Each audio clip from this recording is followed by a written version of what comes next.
আসসালামু আলাইকুম। আশা করি তোমরা সকলে ভালো আছো। আলহামদুলিল্লাহ তোমাদের দোয়ায় ও ভালোবাসায় আমিও ভালো আছি। সো আমি তোমাদের ব্যাকবেঞ্চার মনির। তো বরাবরের মতোই নতুন একটা ক্লাসের মাধ্যমে চলে আসলাম তোমাদের মাঝে। সো আজকের টপিকসটা তোমরা দেখেই বুঝতে পারছো যে আজকের টপিকসটা কি? আজকের টপিকসটা হচ্ছে উপযোগের ধারণা। গত ক্লাসে আমরা দেখেছিলাম হচ্ছে উপযোগ কাকে বলে এবং উপযোগের বিভিন্ন স্তর। ঠিক আছে? সো আজকে আমরা জানবো হচ্ছে উপযোগের ধারণাটা কি? যেমন আমরা যদি বলি উপযোগ কাকে বলে? যে কোনো দ্রব্যের মানুষের অভাব পূরণের ক্ষমতাকে হচ্ছে উপযোগ বলে। কিন্তু এই অভাবটা কিভাবে পূরণ হয়? মানে মানে এই উপযোগটা মানুষ কয়টি ভাবে পূরণ করতে পারে? ঠিক আছে? এই কয়টা বিষয় সম্পর্কে আমরা আজকে জানবো। যেমন উপযোগের ধারণার ক্ষেত্রে আমাদের ৩ টা বিষয় আসে যে ৩ টা মাধ্যমে আমাদের উপযোগ এর পূর্ণতা লাভ করে। যেমন কি, কি? দেখো।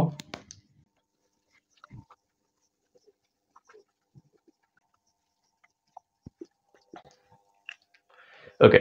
আমাদের উপযোগের ধারণার ভিতরে প্রথমত এই ৩ টা বিষয় আসে যে প্রাথমিক উপযোগ, প্রান্তিক উপযোগ ও মোট উপযোগ। ঠিক আছে? সো এই ৩ টা বিষয় আলোচনা করার আগে আমরা এই উপযোগ ধারণা থেকে কিছু টিপস দিয়ে দিই যেগুলো আমাদের কাজে আসবে। সো আগে আমরা ওই বিষয়গুলো সম্পর্কে একটু ধারণা নিয়ে নিই। ঠিক আছে?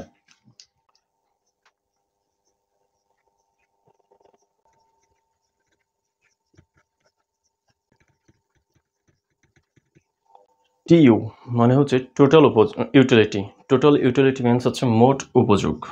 আচ্ছা।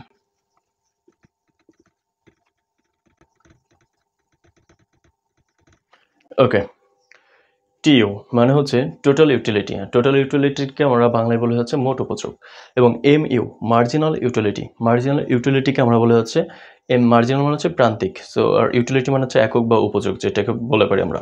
আর এই যে ত্রিভুজ আকৃতি যেটা, এটা হচ্ছে ডেল বলে আমাদেরকে। সো ডেল মানে হচ্ছে পরিবর্তন। সো পরিবর্তন দ্রব্য। এই ৩ টা বিষয় আমাদের আজকে এই টপিক্সের ভিতরে আমাদের আজকে লাগবে। সো এই জন্য আমরা এটা দেখাই দিলাম। সো আবার একটু বলি, টিইউ মানে হচ্ছে টোটাল ইউটিলিটি মানে মোট উপযোগ, এবং এমইউ হচ্ছে মার্জিনাল ইউটিলিটি মানে হচ্ছে প্রান্তিক উপযোগ, এবং ডেল মানে হচ্ছে পরিবর্তন। তো আমরা চলে আসি প্রাথমিক উপযোগ। প্রাথমিক উপযোগ কাকে বলে?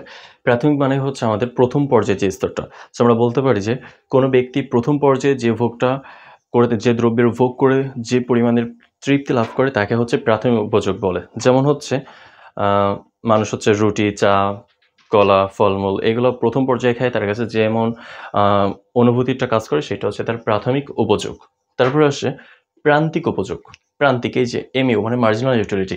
সো প্রান্তিক উপযোগ কাকে বলে? প্রান্তিক মানে হচ্ছে একটু শেষের দিকে, মানে পরিবর্তন।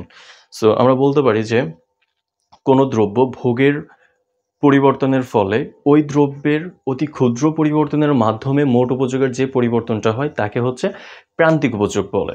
আমরা যদি গাণিতিকভাবে বলি,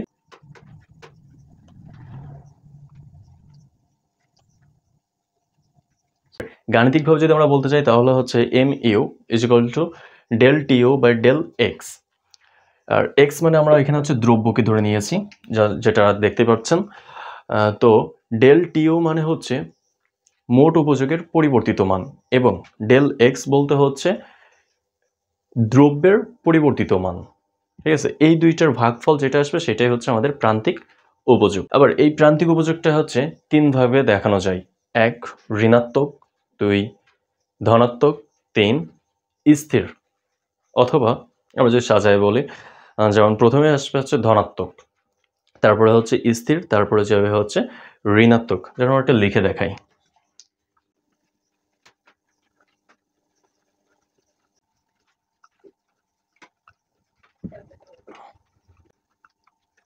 ওকে, তাহলে কি বললাম যে এমইউ মানে হচ্ছে প্রান্তিক উপযোগকে আবার ৩ ভাবে দেখানো যায়।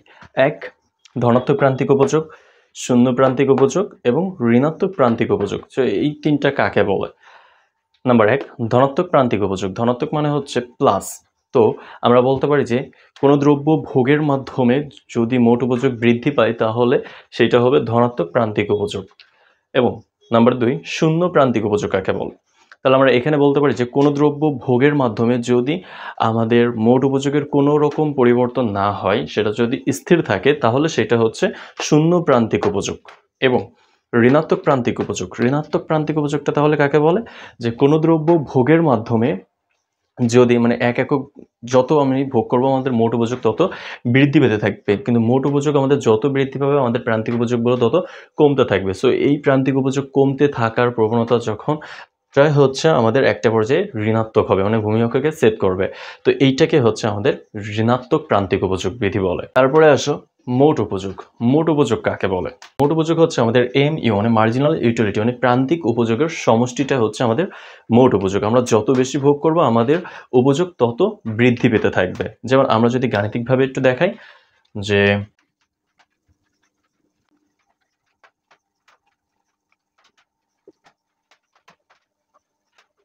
ওকে, আমরা যদি গাণিতিকভাবে দেখাই সূত্রের মাধ্যমে, যে মোট উপযোগের সূত্রটা হচ্ছে TU = MU1 MU2 plus MUN, মানে হচ্ছে n-তম পদের সমষ্টি।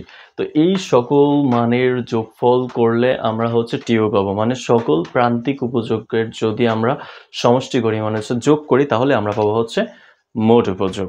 চলো তাহলে আজকে আমরা তোমাদেরকে আরেকটা নতুন বিষয় দেখিয়ে দিই, উপযোগের ধারণার সাথে সাথে উপযোগের পরিমাপটাও। সো উপযোগের পরিমাপ, চলো।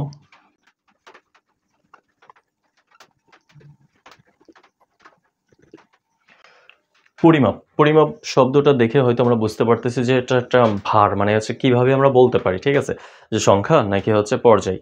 মূলত পরিমাপ হচ্ছে আমাদের করা যায় এই দুইভাবে। সো উপযোগের পরিমাপটাও আমাদের করা যায় হচ্ছে দুইভাবে। নাম্বার 1 সংখ্যাবাচক পরিমাপ এবং নাম্বার 2 হচ্ছে পর্যায়বাচক পরিমাপ।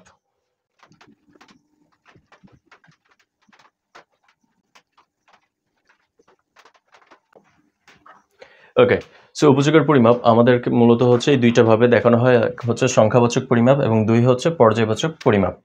সো সংখ্যাবাচক পরিমাপ কাকে বলে?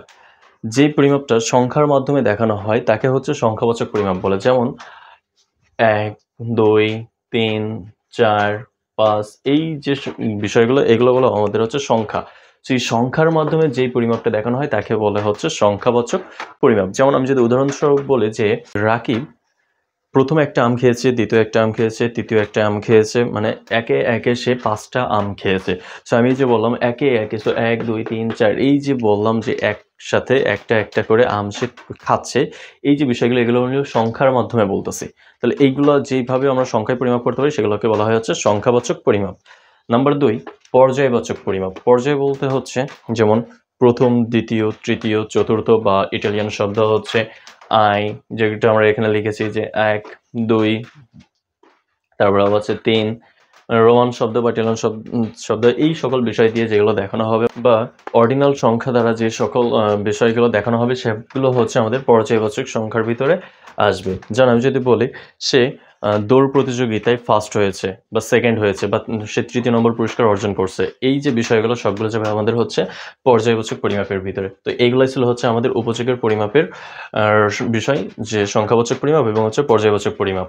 সো এখান থেকে আমাদের আরেকটা টপিকস আছে, সেটা হচ্ছে মোট উপযোগ ও প্রান্তিক উপযোগ, এই দুইটার মাঝে সম্পর্ক, মানে হচ্ছে TU এবং MU, এই দুইটার মাঝে হচ্ছে সম্পর্ক বা পার্থক্য। সো আমরা এই দুইটা খুবই ইজিলি ভাবে আমরা করতে পারবো যদি আমাদের মোট উপযোগ এবং প্রান্তিক উপযোগ এই দুইটার সংজ্ঞা আমরা যদি মুখস্থ করতে পারি। সো প্রান্তিক উপযোগটা কি আর মোট উপযোগটা কি, এই দুইটার ভিতরে আমাদেরকে পার্থক্য দেখাতে হবে। যেমন আমরা শর্টে একটা পার্থক্য বলে দিই, যেমন MU হচ্ছে প্রান্তিক উপযোগ, আর এই প্রান্তিক উপযোগের প্রত্যেকটার সমষ্টি নিয়ে বলে আমাদের মোট উপযোগ তৈরি হয়। সো এইটাই হচ্ছে আমাদের এদের পার্থক্য। সো উপযোগের চ্যাপ্টার আমাদের আজকের এই ভিডিওর মাধ্যমে শেষ হতে যাচ্ছে। তো কেউ যদি কোনো বিষয় কোনো জায়গায় না বুঝে থাকো অবশ্যই কমেন্টসের মাধ্যমে জানিয়ে দিবা যে স্যার উপযোগের এই বিষয়টা বুঝি নাই। সো অবশ্যই তুমি যদি কমেন্টস করো আমি তোমাদের সাথে আছি সর্বদা, তোমাকে বোঝানোর জন্য যত সহজ ওয়েতে আছে আমি তোমাদেরকে বোঝানোর চেষ্টা করব। সো এটা একটা ওয়ে। এছাড়াও যদি তোমরা বুঝতে চাও যে স্যার অন্যভাবে যদি বোঝানো সম্ভব হয়, বা তুমি যদি আমাকে বলে দাও যে স্যার এইভাবে কি বোঝানো যায়, সো অবশ্যই আমি তোমাকে বুঝিয়ে দিব। তো এই ছিল আজকের আমাদের মূলত উপযোগের উপরের ক্লাস। তো ক্লাসটা কেমন লেগেছে অবশ্যই কমেন্টসের মাধ্যমে জানাবা, এবং এখনও পর্যন্ত যে আমার এই পেজটা ফলো করো নাই তাড়াতাড়ি করে পেজটা ফলো করে নাও, যাতে এমন সুন্দর সুন্দর ভিডিও বা ক্লাস তোমাদের সামনে সবার আগে পৌঁছায়। তো এবং যদি তোমার কাছে ভালো লেগে থাকে অবশ্যই লাইক কমেন্ট শেয়ার তো করবাই, এবং তুমি তোমার বন্ধুকে দেখার একটু সুযোগ করে দিবা। এবং আমার সম্মানিত বড় ভাই ও সমবয়সী বন্ধুদেরকে জানাই একটি কথা, যদি আমার এই ক্লাসটা তোমাদের কাছে বা আপনাদের কাছে ভালো লেগে থাকে তো অবশ্যই আপনাদের ছোট ভাই বোনদেরকে সাজেস্ট করবেন যাতে আমার এই ক্লাসের ভিডিওটা তারা দেখে। সো আজকে ক্লাসটা এই পর্যন্তই। দেখা হবে নতুন কোনো টপিকস নিয়ে, নতুন কোনো আলোচনা নিয়ে। সে পর্যন্ত সকলে ভালো থাকবেন। আল্লাহ হাফেজ।